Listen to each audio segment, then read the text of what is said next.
Iya. Saya ada suatu cerita. Jadi sebelum saya mulai, Langsung aja ceritanya Pak. langsung ya. Ya, Oh, gini dulu. Oke, sip. Oh, yang putar dulu Pak Andi. Hampir saja hari ini saya tidak hadir di ruangan ini. Ya, ada suatu hal yang tadi pagi sedikit menghambat saya untuk hadir di ruangan ini. Ya, selama 4 malam berturut-turut saya tidak sempat bermain dengan si kecil. Biasanya kalau pulang kerja main-main dulu sebelum tidur. 4 hari ini tidak sempat karena kita sesi sampai malam. Ya. Dan tadi pagi sebelum saya berangkat biasanya si kecil belum bangun. Tadi pagi sudah bangun duluan. Ya. Dan ketika saya akan meninggalkan rumah, si kecil berlari-lari.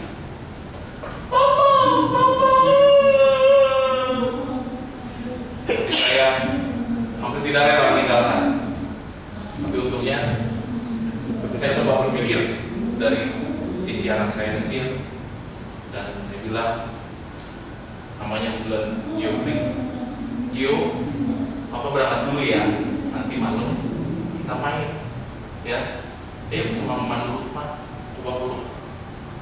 Setelah itu si kecil baru mama, dadah bapak, dadah. Dan tentunya gila gitu. Tadi pagi saya datang agak terlambat, agak terlambat. Dan yang lebih seru lagi adalah waktu tadi Pak Rudi, Ibu Gita, beberapa teman yang lain menanyakan handphone saya.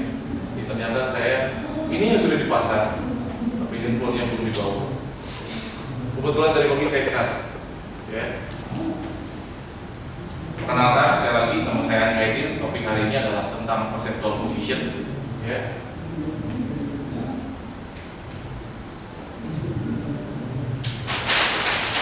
Selama 10 menit ke depan kita akan belajar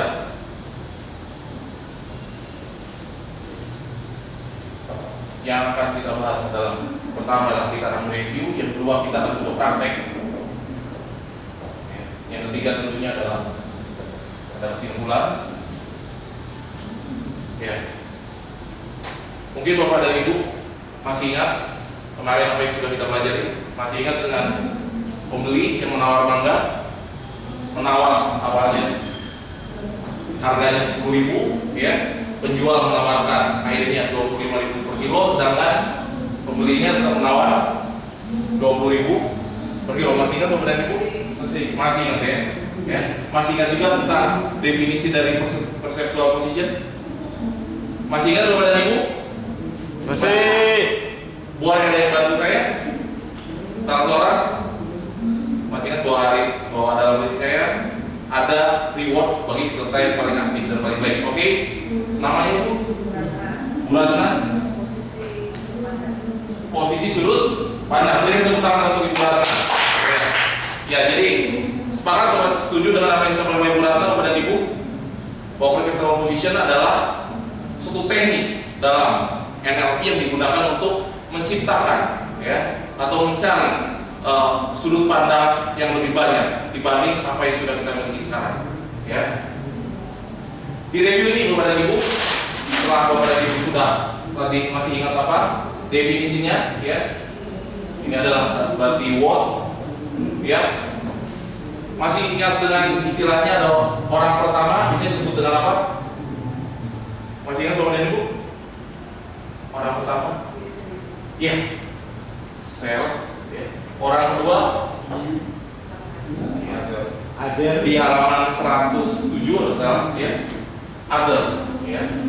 Dan ada yang posisinya pengamat atau observer, ya. Observer. Jadi kalau contoh yang sudah kita pelajari adalah ini sebenarnya analog marking. Berarti kalau di sini posisi pembeli menawar, di sini posisi penjual, observer bisa ditempatkan di antara pembeli dan penjual atau di antara orang pertama dan orang kedua, ya. Jadi kalau digambarkan berarti masih ingat Bapak dan Ibu Satu, karena ini terjadi interaksi. Ya, di sini ada orang ketiga. Ya, ini yang ketiga hanya mengamati. Ya, orang ketiga. Kenapa harus ada orang ketiga adalah untuk menjembatani apa yang terjadi antara orang pertama dan orang kedua. Orang terlalu fokus pada diri sendiri akan menyebabkan, masih ingat Bapak dan Ibu apa dampaknya? Egois. Ya. Tapi kalau seseorang terlalu berada dalam sudut pandang lawannya, othersnya, apa yang terjadi? Isi negatifnya apa? Terlalu empati sehingga tidak punya pendirian, mudah dipengaruhi orang lain. Ya, kalau pembeli terlalu berposisi pada pedagang, maka berapapun harga yang ditaruhkan oleh pedagang, maka dia akan membeli. Akhirnya mudah kena tipu. Ya. Ada orang ketiga di sini sebagai observer, adalah untuk melihat dari sisi baik pihak pertama maupun pihak kedua, sehingga diperoleh sudut pandang yang lebih netral, bisa melihat sebenarnya apa yang sedang terjadi, apa yang dimaksud oleh orang pertama, apa yang dimaksud oleh orang kedua, apa nilai-nilai, ya baik orang pertama maupun orang kedua sebenarnya yang diinginkan. Ya. Tapi ada satu lagi Bapak dan Ibu, jika Bapak dan Ibu lihat di halaman 103 sampai 110 tentang sexual position, ada istilahnya orang keempat. Orang keempat ini dia adalah posisinya sebagai orang, istilah kita namakan orang yang paling bijaksana. Iya. Mungkin kalau negara kita ini kita masih ingat tentang Gus Dur, di mana beliau punya cara pandang yang sangat luar biasa, netral, bisa melihat dari segala sisi, walaupun beliau sendiri sebenarnya tidak melihat secara visual. Ya, jadi kita bisa bayangkan, sebenarnya orang pertama di sini, orang kedua di sini, orang ketiga yang netral di sebelah sini, orang keempat bisa melihat dari secara keseluruhan. Jadi dia bisa melihat dari orang pertama apa yang sedang terjadi, orang kedua apa yang sedang terjadi, orang yang ketiga mengamati yang dulu, dia bisa melihat. Jadi orang keempat ini berperan sebagai seorang yang benar-benar bijaksana, melihat dari berbagai sisi. Cukup jelas Bapak dan Ibu? Yes. Yang jelas boleh katakan saya? Saya, ya. Oke. Baik. Kita review sudah Bapak dan Ibu. Ada pertanyaan sejauh ini?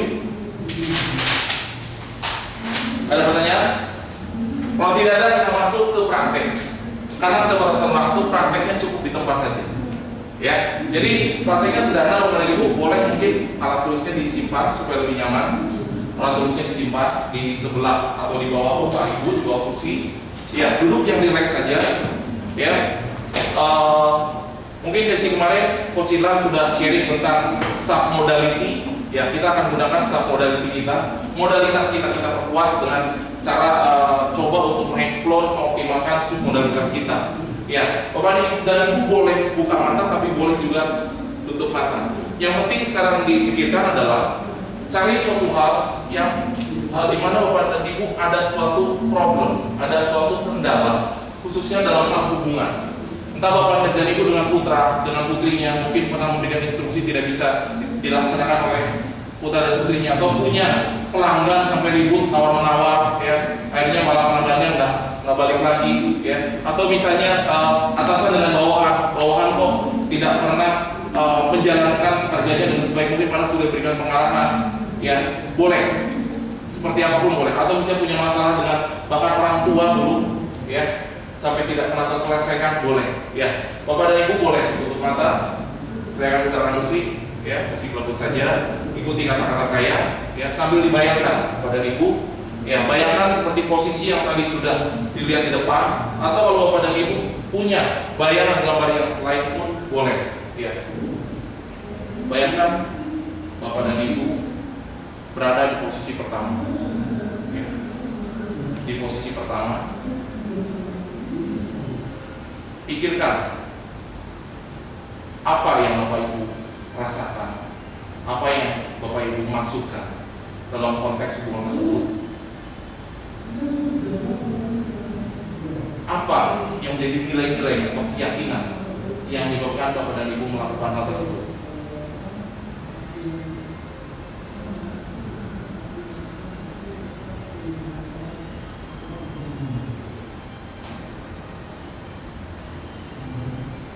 Oke, sudah? 1 tambah 2 berapa Bapak Ibu? 1 tambah 2 berapa Bapak Ibu? 3. Oke. Nah sekarang Bapak Ibu pindah ke posisi kedua. Bapak dan Ibu melihat dari sudut pandang orang kedua adalah orang yang selama ini mungkin ada masalah, pernah ada masalah dengan Bapak dan Ibu dalam konteks hubungan. Bapak dan Ibu benar-benar masuk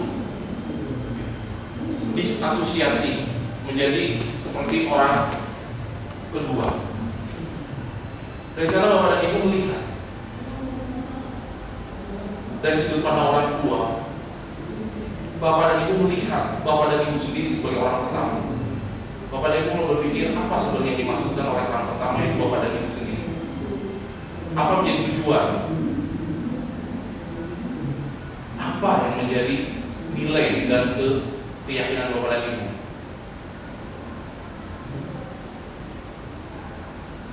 Oke, sudah. Perjelas gambarnya nggak masalah, kalau ada suara silakan saja. Yaitu hanya permainan sapu belut, yang penting dibayangkan saja. Oke. 3 tambah 4 berapa Bapak dan Ibu?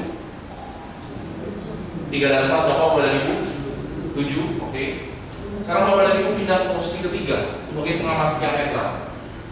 Di sini pengamat yang netral dan sebenarnya posisinya masih asosiasi seperti Bapak dan Ibu, tapi ambil jarak sehingga Bapak dan Ibu terpisah cukup jauh dari orang pertama, yaitu Bapak dan Ibu sendiri, dan orang kedua.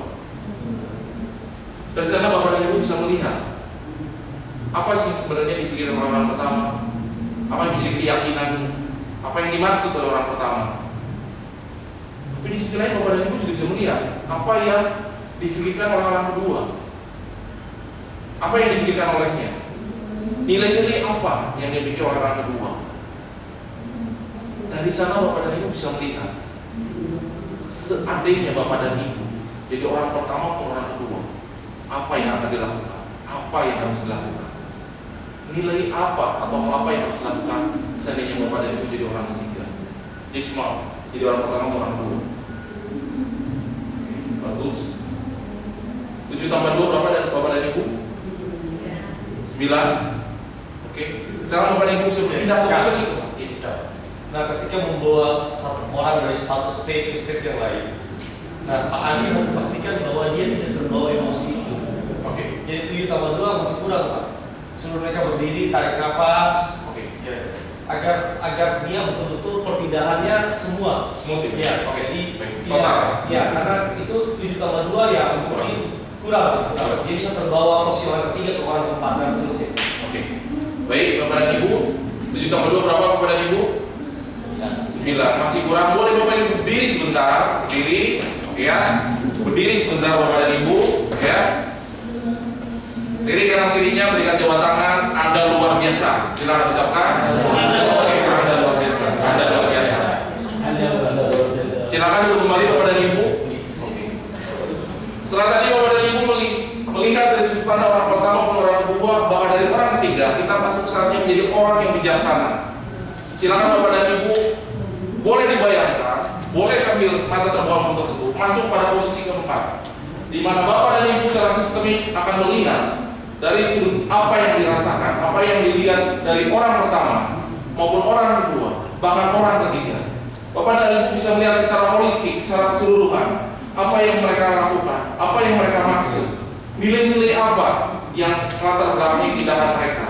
Bahkan Bapak dan Ibu juga bisa melihat posisi Bapak dan Ibu di orang ketiga.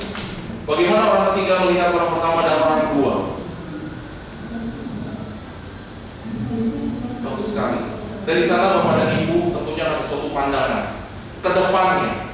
Jika Bapak dan Ibu jadi orang pertama, Bapak dan Ibu akan melakukan hal apa jika hal itu terjadi lagi? Apa yang Bapak dan Ibu akan lakukan sebagai Bapak dan Ibu sebagai orang pertama? Apa yang akan dilakukan ke depannya sehingga hubungan itu bisa jadi lebih baik? Bapak dan Ibu juga bisa berpikir, membayangkan apa yang terjadi seandainya Bapak dan Ibu jadi orang kedua. Apa yang akan dilakukan? Nilai-nilai apa antara orang pertama dan orang kedua yang harus memiliki kesamaan sehingga hubungan itu ke depannya bisa lebih baik? Bagus sekali. Dalam 3 hitungan Bapak dan Ibu bagi yang tutup mata boleh buka mata. 1, 2, 3. Terima kasih. Maaf Bapak siapa? Oke. Baik, semuanya boleh berdiri. Sekali lagi sebentar. Sebentar, berdiri, kita pastikan bahwa kita nggak tertidur nih. Udah masuk kondisi apa, jadi masuk kondisi teta. Ya baik, ya. Jika kalau saya tanya, how are you, my friend? Jawabnya adalah I'm very very happy. How are you, my friend? Lebih dasar lagi hal-halnya? Belum ditanya. Oh, how are you, my friend? Tepuk tangan untuk Bapak dan Ibu semuanya. Baik Bapak dan Ibu, jadi Bapak dan Ibu sudah mereview yang pertama, juga sudah praktek. Ada pertanyaan sebelum kita simpulkan? Ini ada pertanyaan? Tidak ada pertanyaan, terima kasih. Jadi kesimpulannya adalah Bapak dan Ibu bahwa dengan conceptual position ini sesuai dengan definisi adalah bahwa suatu teknik dalam neurolinguistic programming untuk menciptakan sudut pandang yang lebih banyak sehingga kita bisa diperkaya dalam sudut pandang. Tentunya sisi positifnya adalah dalam menjalani kehidupan kita bisa lebih baik lagi. Sebagai orang tua tentunya bisa membangun hubungan dengan anaknya dengan lebih baik. Setuju Bapak Ibu? Setuju. Setuju Bapak dan Ibu? Sebagai pimpinan tentunya bisa membina, membimbing bawahannya dengan lebih baik lagi, berhubungan dengan atasannya dengan lebih efektif lagi. Setuju Bapak dan Ibu? Setuju. Oke, ya. Sebagai pebisnis tentunya bisa membangun hubungan dengan pelanggan dengan lebih efektif lagi, sehingga pelanggan lebih puas dan bahkan lebih meningkat di waktu yang akan datang. Setuju Bapak dan Ibu? Setuju. Setuju. Jadi apapun profesi Bapak dan Ibu saat ini, apapun yang jalan yang kita sehari, tentunya dengan conceptual position ini bisa lebih memperkaya hidup kita, membuat hidup kita menjadi lebih efektif, hidup kita jadi lebih resourceful, lebih berdaya guna, lebih banyak sumber daya pilihan-pilihan. Terima kasih perhatiannya. Saya Andi Hadir. Salam sukses dengan